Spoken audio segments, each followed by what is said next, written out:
McKenzie, how's it going, bud? Good. How about you, man? Before the age of 30, smashing off the big five? Yeah, not yet. Getting there. Getting close, but not there yet.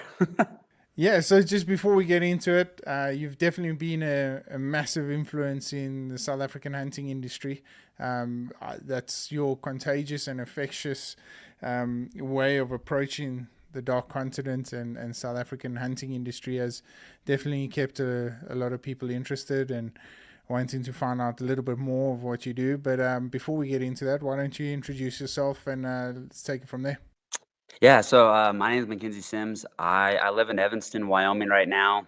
Um, Looking to relocate this year.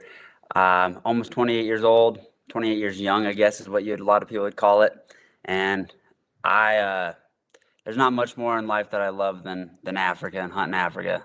That's pretty much all I think about. I read tons and tons of books on it. It is pretty much all I really care about, really. So tell us where it all started. I mean, I'm sure you weren't even 20 years old before you shot your first buffalo. So tell us where the affection for hunting, number one, and number two, the love and passion you have for Africa. Where did that all start? Yeah, I was in my teens when I shot my first buffalo. But so like my dad, he's from Arkansas and Alabama. That's where he grew up. So he hunted, my grandpa, his dad was like a big quail hunter, was a bird hunter. Wasn't really a big game hunter. They shot deer every once in a while, but they weren't like, you know, big game hunters. My dad would hunt deer, and then he moved out here to Wyoming during the 70s during the oil boom, and that's what we do is oil and gas construction. That's what we do for a living. Um, so he moved out here during that, and then obviously kind of you got to where he was hunting deer and elk because we live in Wyoming. You could buy a deer and elk tag over the counter. And so he would do that, and he would quit his job September 1st and go hunting all of September and October. And then if they would hire him back, he'd go back or he'd go find a new one because there was so much work around here. You could just, they were hiring people out of the culverts here. It was crazy. There were so many people living in this small town that didn't have enough housing for them. And then, so that was kind of the deal. And then him and my mom got married. And then in 1998, I think 2 years after I was born, he started his own business, his own oil and gas construction business. Um, and yeah, he was gone a lot. And the only time we really went and did anything, he didn't go to like sports and stuff with me. We would go hunting, like we'd go out deer and elk hunting for a week or something. And so we were at a log home show because they wanted to build a log house. And we were just walking around. And, I was 2006. I was like 10 years old, 9, 10 years old. And you know how a kid at a house show is going to be. He's going to be bored. So I was just walking around. And sure enough, there's two South Africans sitting in their booth. And they just had their little hunting booth at this trade show. And I was like, what the hell? So I sat and talked to them for a while, and they were just passing time between like Dallas and SCI. They were just filling in gaps with other trade shows, and talked to them for, I don't know, a couple hours. And I wish I knew who they were too, because I'd love to go back and like just be like, thank you guys. But so like they talked to me, and I was like, well, how old do you have to be to hunt in Africa? Because here in Wyoming, you have to be 12 to hunt big game. And they're like, oh, you don't got to be a certain age. You just got to be safe with the rifle and can shoot. I'm like, well, hell yeah, this is game on. So I told my parents what they said, and my dad, I think at first he was kind of like, yeah, whatever. He's like, but well, if you can pay for the plane ticket, we'll take you. And I'm like, game on. So I would do like lemonade stands and stuff like that, which didn't make me any money. I did that, but what I did was a 4-H pig. I did 2 pigs every year for 4-H, and I'd be able to sell one at the junior livestock sale in August. So I had 2 pigs and whatever. And the cool thing about back then, when it was real busy around here, there was a lot of big companies. You had Shell or Chevron, BP, like you had companies like that around here in the oil and gas industry. And so there was a lot of work. So you could go politic a lot and get people to come bid on your stuff at the 4-H stuff. So you'd give free dinner tickets and stuff. And so what I did is I just went and gave out a bunch of free dinner tickets, invited people to come bid on my pig. And I was towards the end of the night on the sale, and by the time my pig was done, I'd gotten like $2,800 out of the thing. So I mean, that was more than enough for a plane ticket to Africa.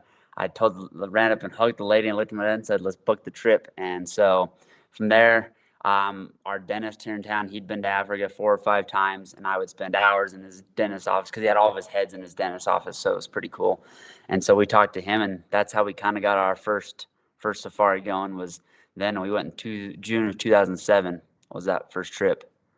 And I think my dad might have regretted it. First African trip, So it was the Eastern Cape. Eastern Cape.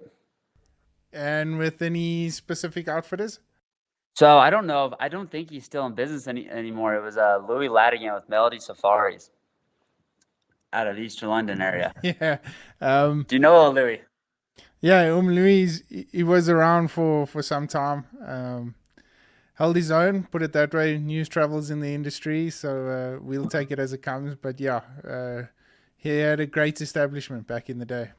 So what is it about Africa that keeps you coming back, number one? And number two, that you speak so passionately about it? I mean, I've been following you for some time now, and if there's anyone that's got a contagious feel about Africa and really revolutionizes what we've been trying to do as a hunting industry. So what back home, what is it that got you, man, Africa is the place to be? What is it that you enjoyed coming back time and time again?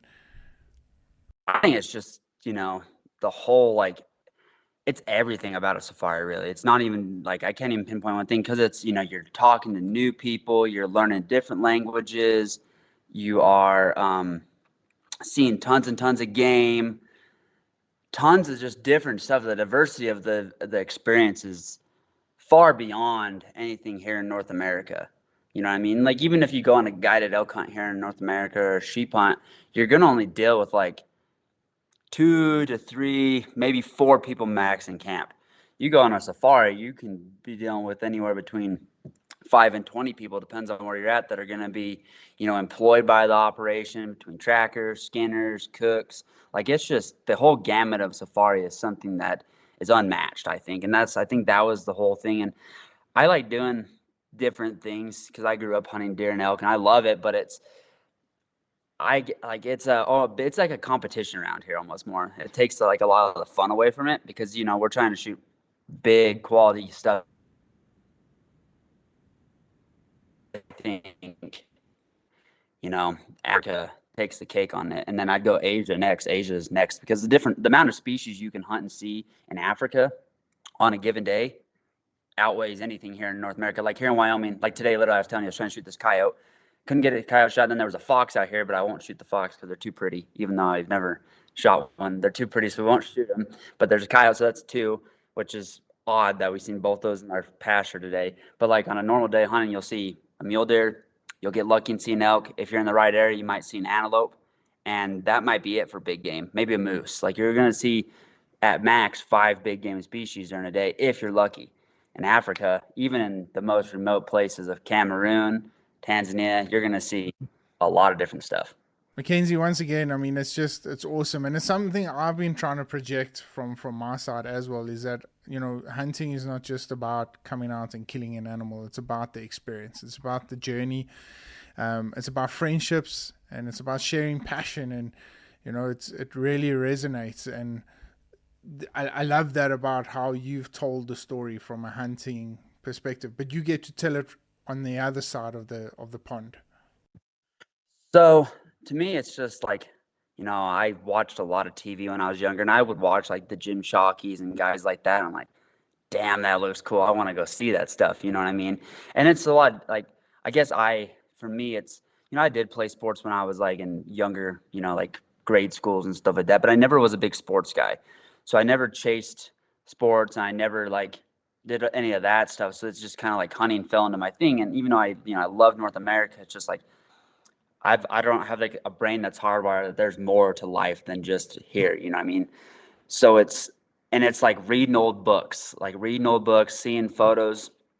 I used to hate to read, so it was mainly just seeing photos and seeing videos or going to trade shows and seeing all these mounts of these animals that it's like, what is all this? So then I started just diving in, trying to learn. And that's just kind of where it went from there. It's just, I think there's more to life, and it's more to it than just hunting, because it's the experience of it all, and the journey of everything. And it's just like, well, I want to see, like, so now it's more like, I'm not like, sure, I want to hunt these species, but I also want to say, oh, I've been here. So I want to tick off the box and say I've been to every huntable Africa country, just to be able to, because that's cool when you can say that. Plus, I want to be able to see and experience how it is and see the people. So I guess the long answer of that is just like the unknown of it, I guess, is what drove me more to liking it. It's just like, well, what's that going to be like? Some safaris, your Instagram, YouTube channel, is that there as a separate entity now? Is it a business? Are you running it as a business? What can we see from it going forward? Bringing and projecting the African safari adventure? I've tried to do a lot of different stuff within the hunt industry. I used to have a TV show on the Outdoor Channel, done a bunch of different stuff. And to be able to do a lot of this stuff, I don't this is like bad to say, but I don't think you can make enough money in the hunting industry to be able to do a lot of the stuff and be able to live a life. So it's not really a business. Like the way I'm going about now is just I want to share it and I want to help other people. If there's any sort of monetary value or any sort of value that gets kicked back my way in between, that's a plus side. But for right now, I'm just like, you know what? I want to help other people because, I think because I went into things thinking, okay, I'll make, a little bit of money here, be able to do this. It makes it harder that way. And you put too much emphasis on the business side of it, like the money making side of it. So to me, it's just like, I want to build a platform and a brand for people to learn from, whether I make money off of that or not, because I'm going to go make money somewhere else, doing something else to actually fund it. That's kind of how I look at it. You know what I mean? Yeah, and I mean, with your guys' politics back home, I never realized how bad your guys' politics has such a huge impact and effect on our hunting industry back here, So every time you guys have a downward spiral, it kind of affects the hunting industry, yeah, because our main clientele is from the northern hemispheres.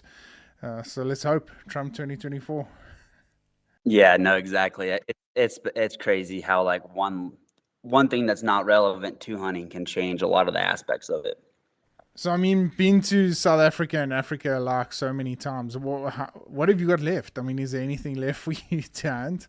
Man. So I did a spreadsheet. I made a spreadsheet up on Tuesday, and I still have 103 species throughout Africa to hunt. So, like mentioned, you shot your first buffalo in when you were just a teenager. Have you completed your big five, or have you still got to get it done?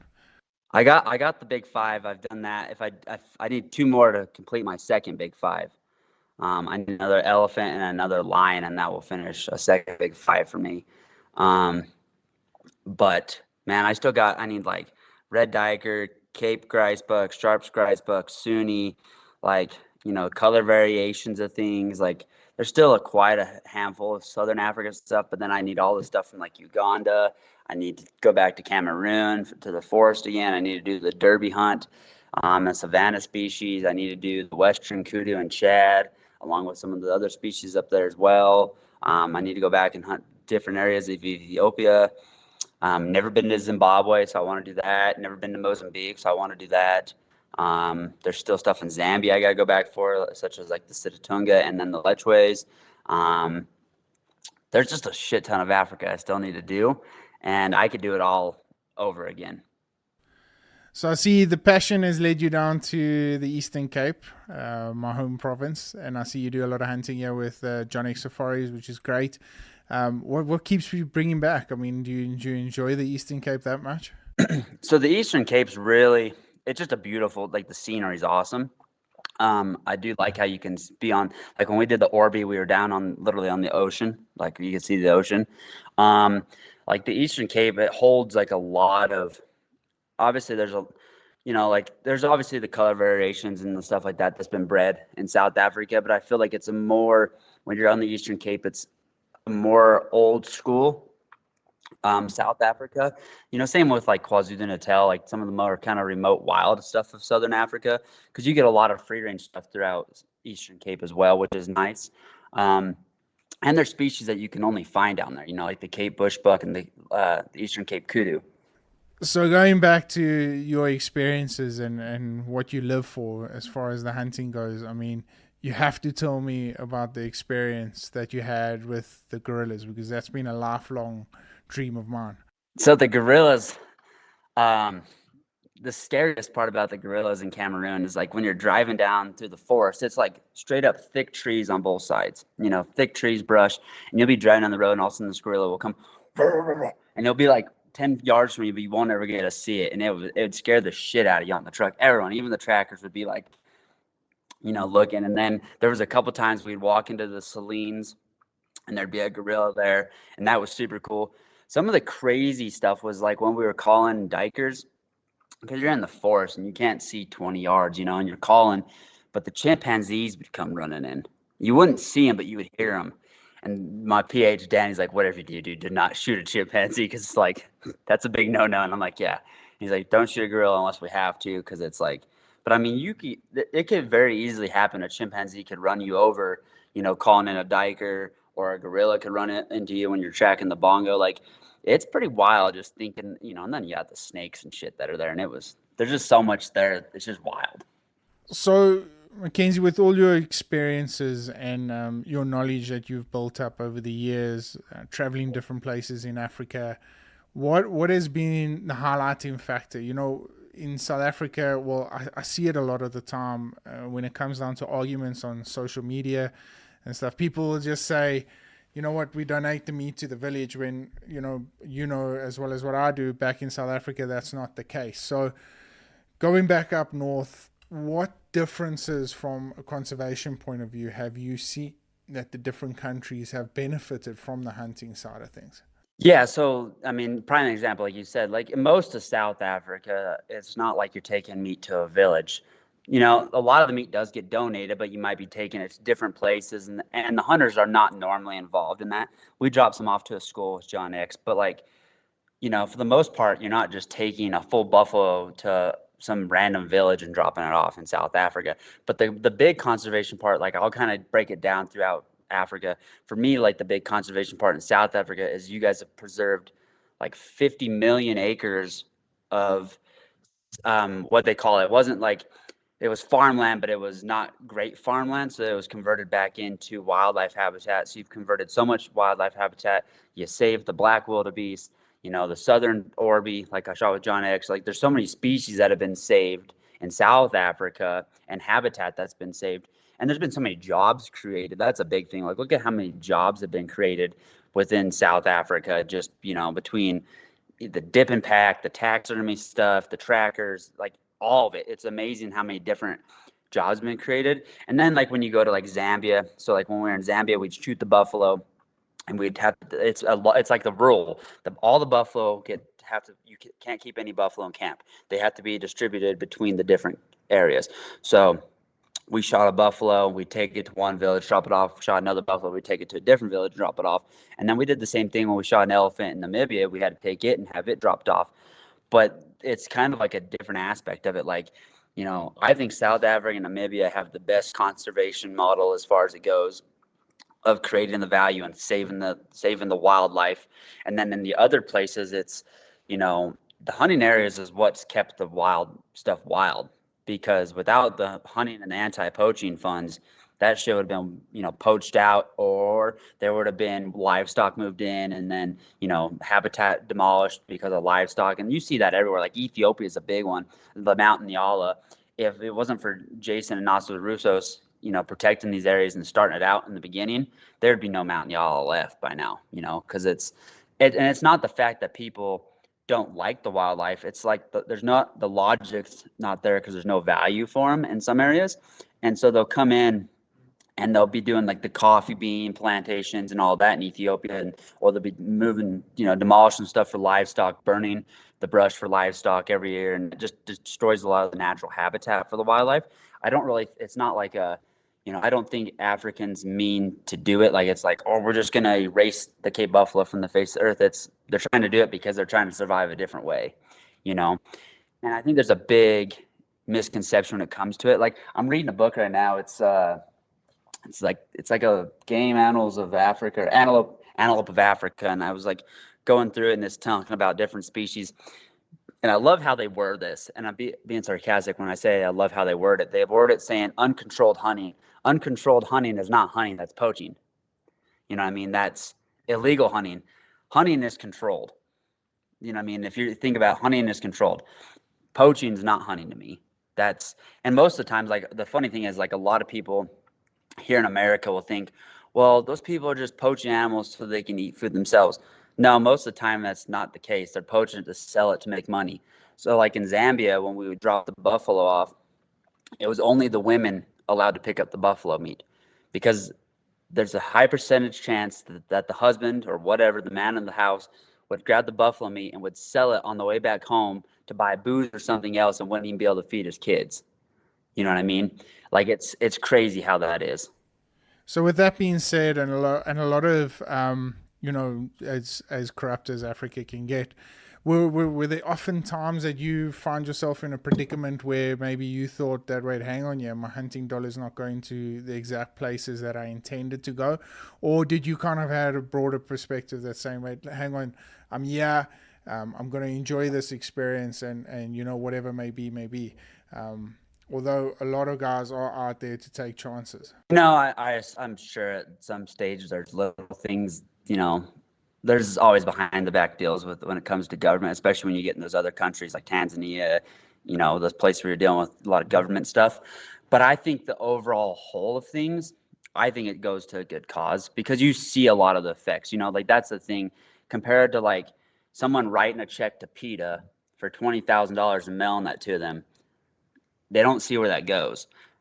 Where a guy comes hunting, writes a $20,000 check to you for a 10-day safari, such and such species. You see a lot of that effect because you see the people you employ. I see the areas that you have. Whether you're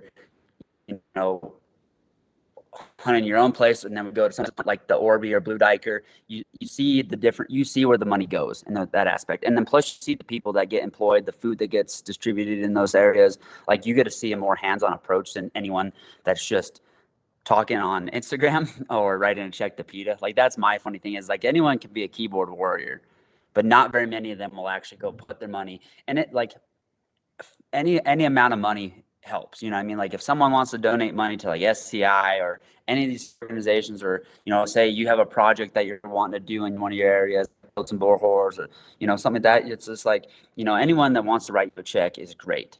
But until someone actually go put their feet on the ground, see what's happening and actually put real money down, like, I don't think they value it as much. That's a big thing. Like here in America, they talk like you see all this like right now, the wolf thing in Colorado is a huge topic, and I'll probably get some shit for this, but like you see so many people just beating the drum on social media, like the wolves are going to take out the deer and elk, everyone needs to help us out. It's like, well, who have you helped out in the past?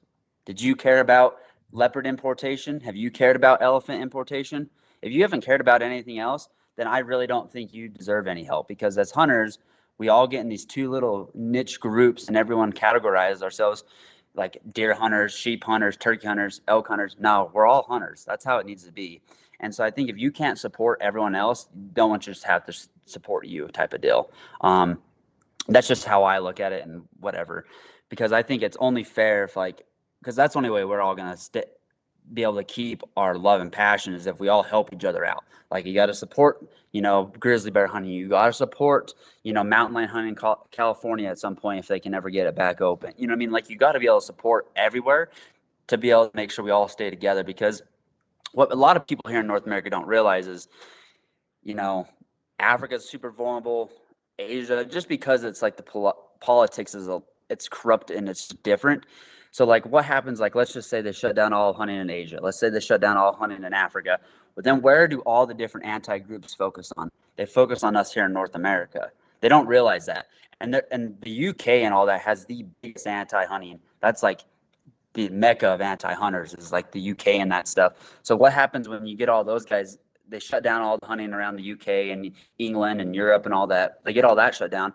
Well, they're not going to just say, cool, we succeeded here, we're just going to stop. No, they're going to all focus on North America. Same with us. If they shut down hunting here, they're going to focus on there or there. It's just we all got to work together, and that's kind of my big conception of the whole conservation model of it is I think we all need to realize we're all in it for the same thing. And obviously there's a few people that aren't, you know what I mean? There's a few bad eggs, but it's very minute compared to the whole scheme of things. So with that being said, and the different conservation patterns, the way you've highlighted it has been perfect. I mean, it really just highlights how we've got to stick together as a hunting community. That's key. That's ultimately key for the broader, bigger picture. So, what would the discussion be, or the argument you would have for people saying that South Africa? I'm sure you've had experiences being down in the Eastern Cape, with South Africa having a lot of high fence properties to hunt from. Yeah, so to me, to each their own. I respect everyone's thoughts and beliefs on whether they want to hunt high fence or not. But my thing is, without the high fence hunting in South Africa, there wouldn't be a lot of the same species around. You know what I mean?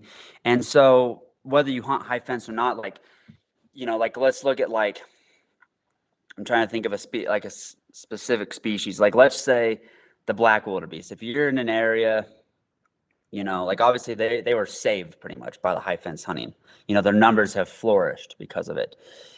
Like let's look at it this way, or we can even look at look at the sable, for instance. Let's say there goes my light. One second, let me pick that up. Let's look at it this way. So like the sable, because the sable, the species, the numbers of the species was really limited at one point in time, and throughout wild Africa, because you'd have the southern, you'd have like Zambia, you would have a little bit in Namibia, so and so. But like without high fence hunting, the prices of some of these animals would be stupid ridiculous. The value of them would be so high because of, such in small demand. So I think to me, like the best way to look at it is it's all about the experience of it. And you can go to some of these high fenced areas in South Africa and they're huge, like 30,000 acres, gigantic, right? And so to me, it's like if you go to a place and you don't ever see the fence, then is there really a fence there? You know what I mean? Like without the fence there wouldn't probably be any animals there in true aspects of things, because we've talked about this. Africa has the highest growing population out of anywhere. You guys will overpopulate yourselves before anything else. And so it's just like the high fence stuff has helped save so many different animals and keep so many places. It's wild because there's still the natural habitats there. It's wild. Sure, there's a fence around it. And plus, let's go look at it this way. If there's any dangerous game on a high fence place in South Africa, there's so many people, there's cities, you got areas. You would have elephants running amok. You'd have lions running amok in these areas, getting hit on the highways, causing more destructiveness, because there's a lot of good farming country too in South Africa. You'd have a lot of, and then they'd have problem control shooting of the elephant. And then there's nothing brought, like if you go shoot a problem control elephant, there's not any value brought to that animal really, you know what I mean? Because there's not Americans coming over there spending money, or Europeans or whatever. So I guess it's a long-winded aspect. There's so many different ways to look at it. Is don't knock it till you go experience it, is my kind of thought. Now, again, we've talked about there's some bad eggs. There's a few bad eggs. There's a few really tiny places, guys doing stuff poorly. But if you go to a high fence place in South Africa with a quality outfitter and they do things right, you're not shooting from the truck all the time, you're not chasing game, like they're actually caring about it. If you show up there and you experience it, I think it would change your mind on the high fence aspect of things, in my eyes. Well, McKenzie, the big one. You've just released your YouTube episode on it. Trade show season's around the corner. Well, it starts this weekend with Dallas Safari Club. I'm sure you've been to plenty of them. You're living proof. You've had a successful safari adventure with the trade shows. So tell me a little bit more about it. Tell me, if I'm playing devil's advocate over here, I can always tell you from my point of view, but from that side, what are some of the key factors that you would highlight for individuals coming out not only to their first trade show, but coming out to look to book their very first African safari or African adventure? Yeah, so, it's a great point. Like trade show season's here, and this is like the best time for anyone to start planning their first or next safari, whether it's going to happen this year or years to come. My advice is, you can see somebody on Instagram, they can have a great Instagram, but they might not have the best outfitting business. My advice is go to the trade shows, sit down and talk to them, like how we're talking right now. You know what I mean? Skype, Zoom, those are great ways of doing it too, if you can schedule that with an outfitter. But the minute you can go and sit down and talk to them and say, oh, just kind of get to know them, and you kind of learn about their life, and you get a vibe to feel if you are going to be able to match. You know what I mean? Like, as just talking to you, I can say, okay, me and Dylan can hunt together and have fun. Like, I can already see that. You know what I mean? That's the big thing about these trade shows, is you can sit down and see if you guys are going to have fun. Because it's not fun if like, let's just say you book something over Instagram or over, email, and you show up and you don't mesh with your outfitter or your PH. Like, you're not going to have fun during that trip. So you want to be able to learn if you can mesh with them. So one, just go sit down and talk to them. And look, there's 100,000 different guys at these trade shows. There's going to be bad eggs in all of them, and that's just anything in life. There's going to be the guys that can smooth talk you, will and deal you. And my next thing is, don't always go for the best deal, because the guys giving the best deal are usually the ones that are going to be the shady ones. That's how I look at it, because you can go, and I see it all the time, and like, I'm not bashing on anyone, but you go to these trade shows and you see a $5,000 Cape Buffalo hunt. Well, and the photos that they have on their banner, they're all softball bulls. But the typical person doesn't know that, which is, I mean, that's just not what you want to do. So it's just like things like that. Don't go for the best deal. Like, obviously people work hard for the money. I understand that. But the same thing, like, whether you're buying a car, a house, whatever it is, you don't always buy it. Logic tells you don't buy the best deal, because sometimes the deal is too good to be true. Kind of weed in there to the middle. And then there's guys that are next level expensive, but also there's a reason they probably are. They're probably providing extra value at something, so on and so forth. So be cautious that way. I mean, to me, regardless of if it's a really expensive South Africa outfitter, it's cheaper than North America elk hunt these days. The average elk hunt in North America is between $20,000 and $35,000 now for a good class elk. So to me, it's like, it's donuts and peanuts type deal. You know what I mean? Like, you can go to Africa and spend, the same amount of money and have triple the amount of fun that you can here in North America. And I say, sit down, talk to them. Don't go for the best deal. And my next one is, have some reasonable expectations. You know what I mean? You're going to be going to a different country. You're going to be, like in South Africa, load shedding. Like, that is the craziest thing ever. You know what I mean? On safari, it's not going to always be the power is going to go out, like all this different stuff. Like, don't have expectations based off of what you see on Instagram and Facebook all the time, because going back to it, there's a few people on Instagram that have been to Africa 3 times and it's been with the same outfitter. To me, those people have no idea what real Africa is really like. If you're going to learn from people that have experienced the good, the bad, and ugly. You can't just go off of one person's one word, because they could be dealing with the shittiest outfitter, but they think it's great. You know what I mean? Because they haven't experienced what a real great one is, type of deal. So kind of just be careful on who you're listening to and stuff like that. But I just say, go to the trade shows, meet all the people. Because, like I said on my Instagram story the other day, you guys, South Africans, African outfitters overall, I think you guys are some of the nicest human beings, and you are actually genuinely looking out for people when they come over there. You guys created the hospitality in the hunt industry, if you ask me. Like, every outfitter in North America should come over on a safari in Africa and take note, because the way you guys treat people compared to the way North America outfitters treat people is 9-day difference. I mean, that's awesome, and such great feedback. But so, 2 questions for you. First one is, you're coming out to a trade show for your very first time. You're looking to get a reputable outfitter. How many days would you suggest somebody coming out for that will give them the utmost amount of time to have these sort of discussions, to find out a little bit more about their next safari adventure, and take it further? And then my second question is on time period. How long would you suggest your very first safari should be? Or if you're coming back, how long would you recommend going forward to have the utmost, or let's say the best experience possible? So trade show wise, if you're going to like Dallas or SCI, the 2 kind of major players in the, like, let's say Africa industry wise, you got to go for at least 2 days, if not the full show. Because one, you can spend 1 day not talking to anybody, just walking up and down every aisle, looking at all the badass mounts. and just seeing it all, soaking it in. You know what I mean? And plus, like, let's say you're at a booth, Dylan, and I want to talk to you, but I pass by 3 times and you're busy, because that's how it gets, especially on this Friday and Saturday at a trade show. Now, if you really are serious about talking to somebody, I say you show up the first day of the show, because that's the slowest day and that's the best day for you to sit down and have a conversation with somebody. The Friday, Saturday, Sundays, those days are freaking busy. So that's what I say to someone going to a trade show. Minimum of 2 days.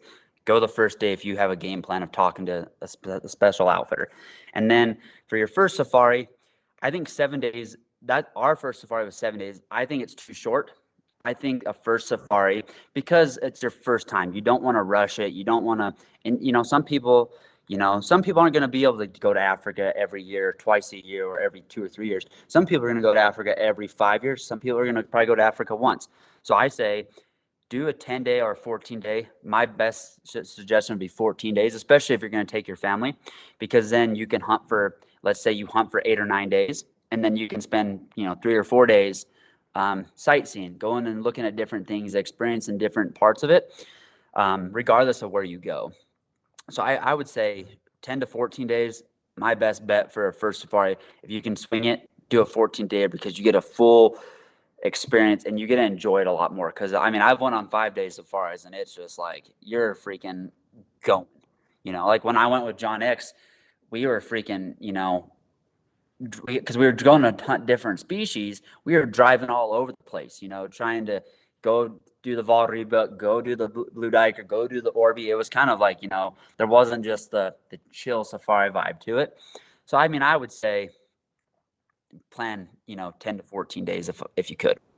So I've always wondered, and especially myself having now my small company, trying to do as many hunts and do it for the good reason of conservation. But does traveling take away from the experience when you're on safari? Is that something you need to consider when asking these sort of questions? What would your advice be from a traveling perspective? I always say that you've never really experienced. You hunted the Oribi down on the Indian Ocean, back down in Port Alfred. It's a beautiful place, but you wouldn't get that same experience if you weren't chasing those specific species. So does that take away from the overall experience, or does it add to it? I think the traveling adds to the safari.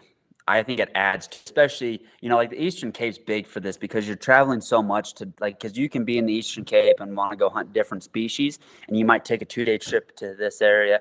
Because I do find a lot of outfitters in the Eastern Cape, especially, kind of do the same thing you're talking about, Dylan, is where you have different outfitters go to different areas or different farms, because that landowner has the best of this, habitat wise, species wise, whatever. So you guys kind of move around a bunch.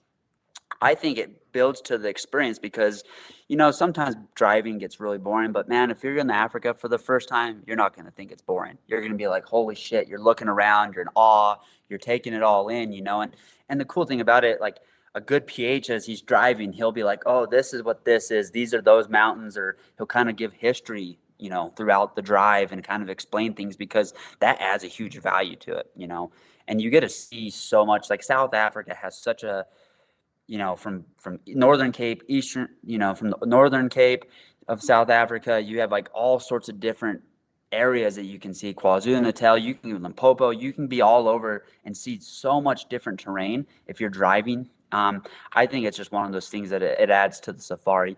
Sure, it takes away some of your time of hunting, but you get to see so much cool stuff. So with that being said, and we've highlighted, especially in this podcast, how important relationships really are.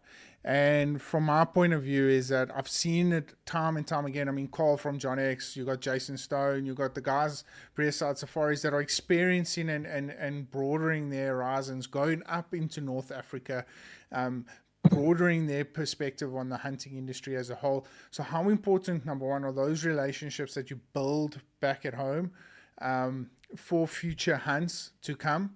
And is that something that you would consider? Would you consider taking a reputable African outfitter that you've used before back, even if it is in the Eastern Cape, taking them up top to hunt in, say, places like Zimbabwe, Tanzania, Zambia, those places like that? So that's a good point. So, you know, you got people like Carl, John X, you got Jason Stone, you even have, you know, the Kelly guys that are kind of venturing out into other areas and taking their clients places. And I think that's great. For me personally, I don't like, I'm not going to go hunt with the same outfitter in 5 different countries because you don't get the same experience that you would if you went with a guy that is from there. Like, obviously, I hunted Zambia with Stone, and he's not from there. Um, but it's kind of like, to me, I think Jason does more of his own stuff in Zambia, and his brother does all the South Africa stuff. So he's kind of like, that's his, you know, primary area. Um, but I'm not going to go do like Ethiopia with him. I'm going to go do Ethiopia with Jason Russos. You know what I mean? There's just different things. And there's no, you know, no offense to Jason Stone. I'm not like, I love him, but I'm going to go do it with someone that's been pretty much born and raised there, you know, has experienced the whole thing.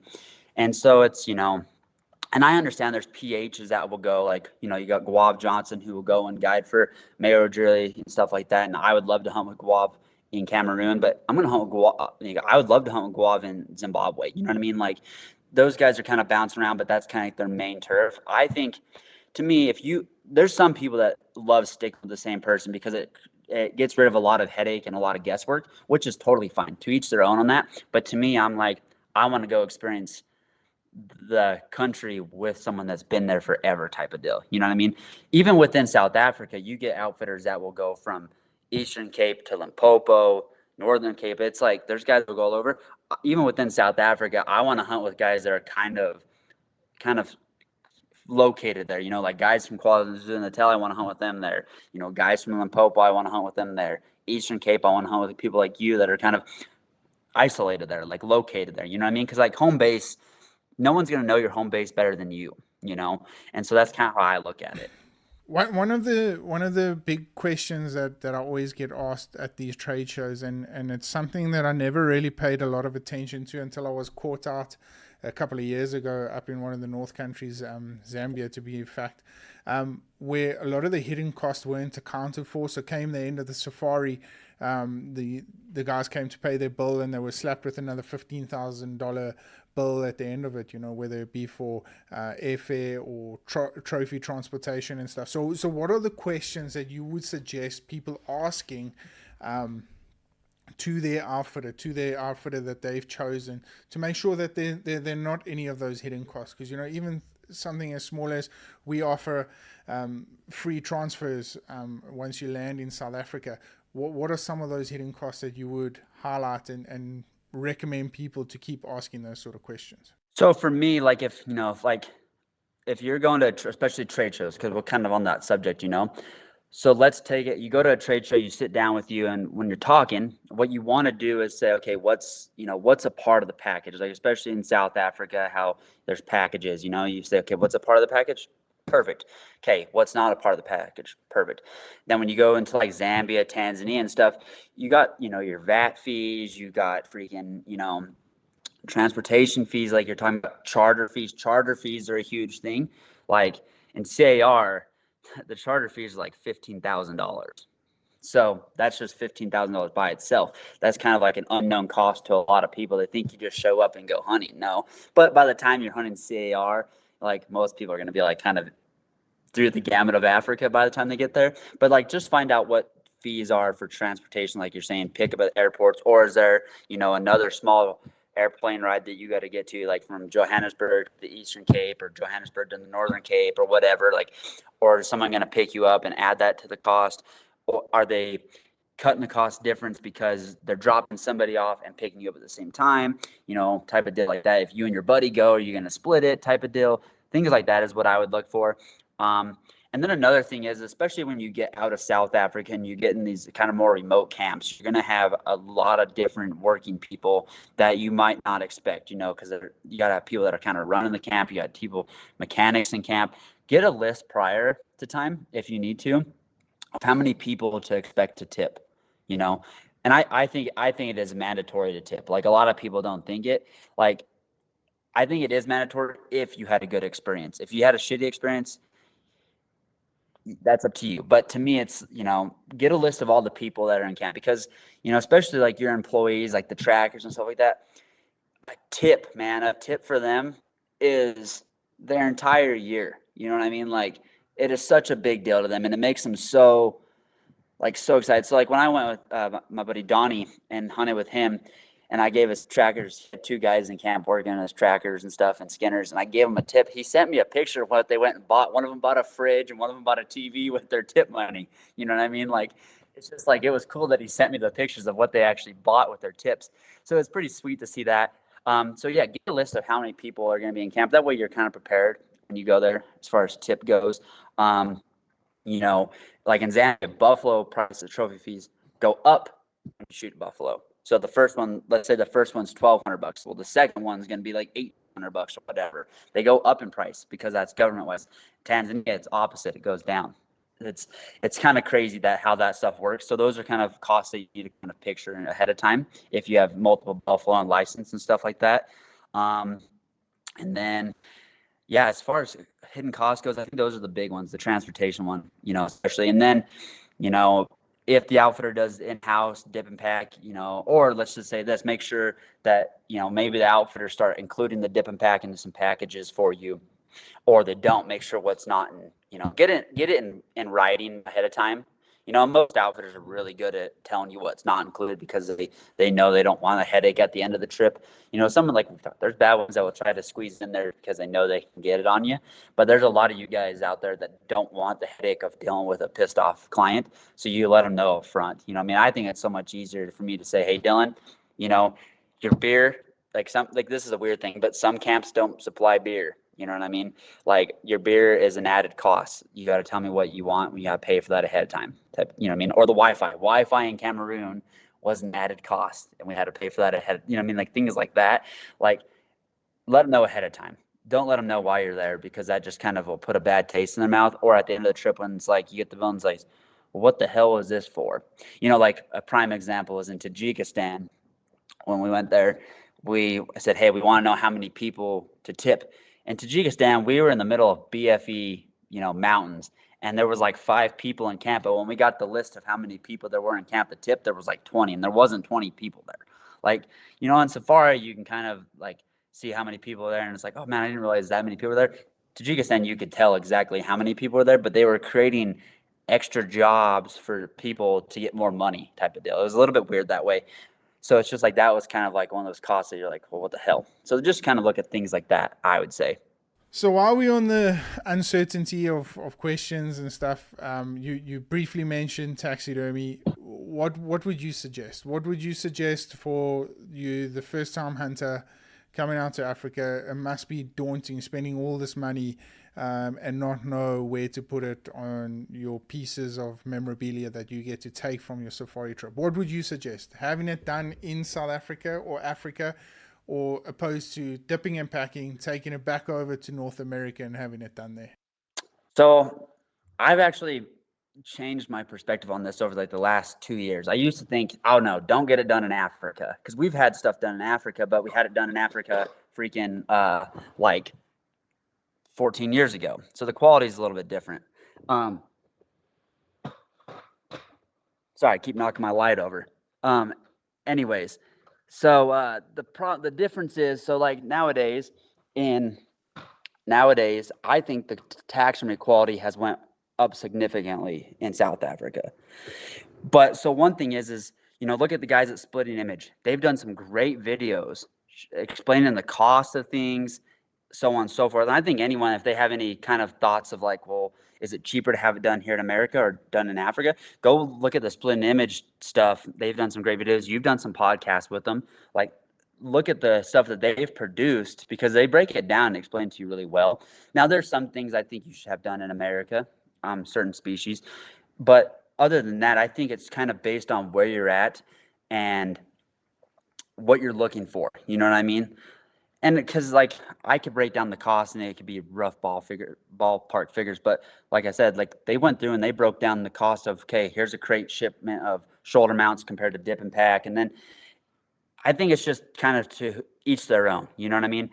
Now, if you're not going to come back to America or wherever you are and go to a respectable taxidermist and get it done here in America, get it done in Africa, because the guys in Africa are going to know what those species look like more than your cousin that does white-tailed deer out of his garage for a case of beer. You know what I mean? Like, to me, it's, if you got a guy in America that does tremendous Africa stuff, he's probably been there a couple times, use him. But if you don't, use the people use Split an Image, like, for a great example. Use them because they're from Africa. They've done tons and tons of it. It's like, like, again, it goes back to your cousin doing whitetail in his garage for beer. He's done a lot of whitetail, but he's never done a Cape Buffalo or a kudu. You know what I mean? You got to be able to reinvent that memory. And to me, taxidermy is not something that you want to skimp on, especially if you're doing shoulder mounts or pedestal mounts or life size. You do not want to skimp on the work, because then when you get that animal back, it doesn't bring back the memories as good if it comes back as a poor quality mount. So, McKenzie, with the show season done, we've touched on it. Are you going to heading down to any of the shows? Have you got any shows lined up for 2024? Nashville SCI. That's my plan, is to get down there for that one. Well, we'll definitely see you in Nashville. We must definitely link up and have a couple of beers and chat hunting. I'll be looking forward to that one. So, with that being said, any safaris planned for the upcoming season? Have you got anything booked, or if not this year, maybe next year? Man, I should have been out there in a couple of weeks, but I just can't get out there. I was gonna do some kudu hunting. My next trip would probably be KwaZulu-Natal area. Gonna do red diker and stuff. I'm gonna do civet and serval. Try to do those as well, because I haven't done those yet. Like I said, man, I'm a guy that I could go and hunt kudu. I could come to Africa and hunt kudu every year, so it's not like I'm not doing the same species over and over. I would do the same species over and over.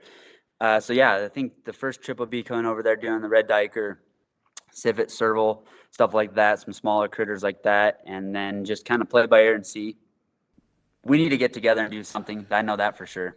So, McKenzie, once again, it's been an absolute honor, but really, your infectious and your passion for Africa really it transcends, and I can't tell you how much and how grateful we really are for that to happen, because you just shed such a positive light on the South African industry.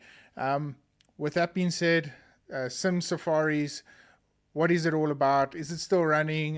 Is it operating as a separate entity? Where can people find you? Tell us a little bit more about that. Yeah, for sure. So my Sim Safari page, and it kind of goes back to your question earlier about hunting industry wise. I have like my Sim Safaris page is just an information website. You don't got to pay for anything. You get on there and you find quality outfitters that I've been with. And like the YouTube video that I dropped today, it just says, if you go to my Safari help link that's on my site and fill out 5 questions, I will email you back with the answers to those 5 questions tailored to what you're wanting. So the questions are, what species are you wanting to hunt? When can you be gone from home? How many days can you be gone? And are you bow or rifle specific? And then the last one's if you need a travel agent or not. So I would create an email back to you answering all those, kind of saying, okay, go with Dylan if you want to do the Orby, like certain species. Because some people are going to be like, well, I want to do X, Y, and Z. Well, you can't really do X, Y, and Z on every safari. You got to pick and choose where you're going to be, because you could be wanting to do a red diker, but then also you want to do stuff in the Northern Cape. You can't do that in one safari. You know what I mean? Stuff like that. So it's just kind of, I want to help people learn that there's certain safaris that aren't feasible unless you have X amount of days and can travel. But I want to just give people like a stepping stones to get their first safari booked or their next safari booked by saying, okay, here's the 6 outfitters I would recommend for kudu. Okay, here's the 6 outfitters I would recommend for doing the Orby hunt type of deal. You know what I mean? That's kind of how I go about it. And I'll be doing a lot more blog posts and email stuff through my Sim Safari link for anyone that wants to just sign up for my emails and stuff and then follow me on Instagram. That's about it. So I'll definitely be tagging as much as I possibly can down below. But if people are listening to this on the road or wherever it may be, where can they find you? What are some of the handles that they can use to contact you, or even just get into contact with you? Maybe it be for references from John X or whoever you've hunted with. Where can people find you? Yeah, so my YouTube is just McKenzie Sims, and then my Instagram is just McKenzie Sims, but it has McKenzie, the 2 _ Sims. That's how you find me on there. And just my name, and then Sims Safaris is simple. It's SIMS Safaris. just kind of like the snowboards and stuff like that, video game Sims. McKenzie, thank you so much for taking out the time to join me on this podcast. First one for 2024. I'm pretty pumped up about it. What an episode to kick off the new season. It's been epic. Thank you so much once again. And just on behalf of myself, and I'm sure so many hunters out in Africa, thank you so much for shedding a positive light on our African industry, and just sharing your passion with us. It's just really it's transcended to so many different camps, and I'm really, really looking forward to meeting up in Nashville and having a couple of toots. But yeah, thanks so much, McKenzie. Have a wonderful day, and hopefully you get that coyote. Sounds great, man. I appreciate it. Thanks, Dylan. Really enjoyed this, man.